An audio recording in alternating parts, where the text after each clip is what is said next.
नवरात्रि के पावन अवसर पर आज मैं लेकर आई हूँ नवरात्रि के चौथे दिन की कथा और पूजन विधि। आज हम दुर्गा माँ के चौथे स्वरूप माँ कूष्मांडा की आराधना करेंगे। आइए भक्ति भाव से सुनते हैं माता की कथा और पूजा विधि।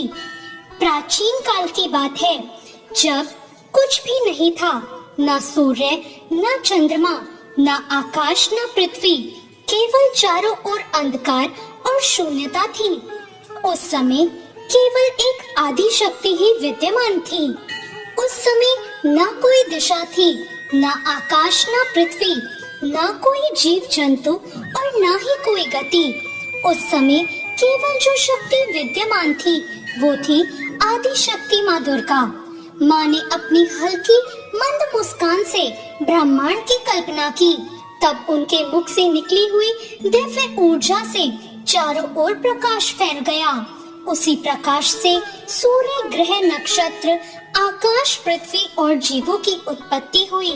इसी कारण इन्हें कूष्मांडा कहा गया, जिसमें कू का मतलब होता है छोटा, कूष्मा यानी ऊर्जा और ताप, अंड का मतलब होता है ब्रह्मांड।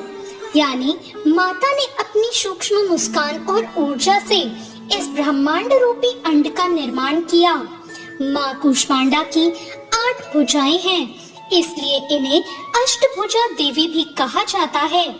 इनके हाथों में अमृत कलश, गदा, धनुष, बाण, चक्र, कमल, माला और कमंडल सुशोभित रहते हैं। माता का वाहन सिंह है। माँ कूष्मांडा ने समस्त सृष्टि के छोटे से विशाल ब्रह्मांडीय अंड को जन्म दिया। ये समस्त ऊर्जा, समस्त प्रकाश, समस्त गर्मी और समस्त जीवन का स्रोत है। इन्हें मुस्कुराती हुई माता भी कहा जाता है। इन्हें बस मुस्कुराना होता है। बाद में इन्होंने समस्त ब्रह्मांड की रचना की और अपनी शक्ति को सूर्य के मंडल में स्थापित किया, जिससे ब्रह्मांड को प्रकाश और ऊष्मा प्रदान करने के लिए सूर्य को शक्ति प्राप्त हुई।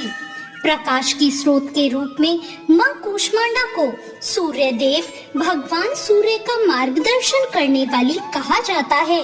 वे सूर्य के केंद्र में निवास करती हैं और उन्हीं की प्रभा से सूर्य प्रकाशित होता है।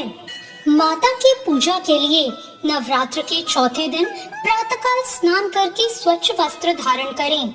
स्त्रियां लाल, पीला या नारंगी वस्त्र पहन सकती हैं।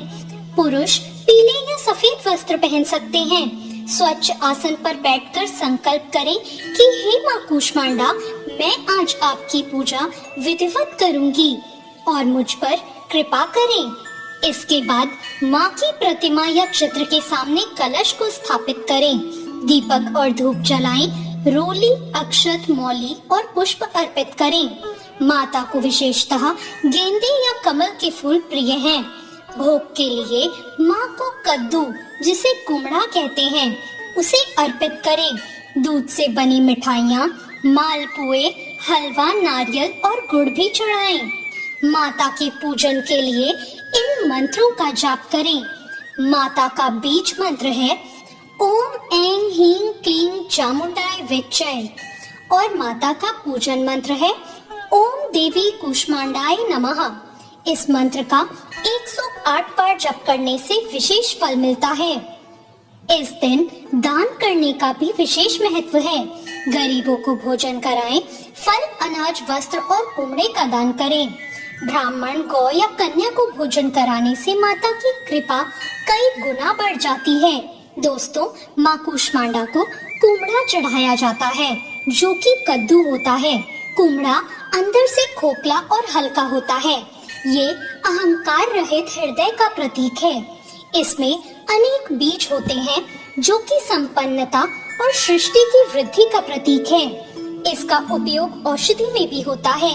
ये स्वास्थ्य और आयु की वृद्धि का प्रतीक है। इसलिए जब भक्त माता को कुमड़ा अर्पित करते हैं, तो उसका अर्थ है, हे माँ, जैसे ये कुमड़ा खोखला है, वैसे ही हम भी अपना अहंकार शून्य करके आपको अर्पित कर रहे हैं। हमारी जीवन ऊर्जा आपकी ही देन है। माता को कुमड़ा अर्पित करने से भक्त को स्वास्थ्य, ऐश्वर्य और दीर्घ आयु मिलती है। ये एक भोग प्रसाद है जो सात्विक और शुद्ध रूप से चढ़ाया जाता है।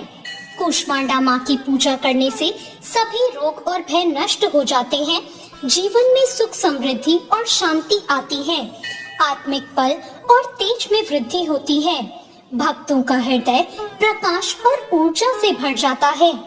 ये आध्यात्मिक साधकों के लिए शुद्धि और तपस्या की देवी हैं, जो हमारे सभी कर्मों को शुद्ध करने के लिए ऊष्मा और प्रकाश देती हैं। तो ये थी चौथे नवरात्र की पूजा विधि और कथा। आपको माँ कूष्मांडा की ये कथा कैसी लगी, कमेंट करके जरूर बताएं। कथा अच्छी लगी हो तो वीडियो को लाइक जरूर करें और मेरे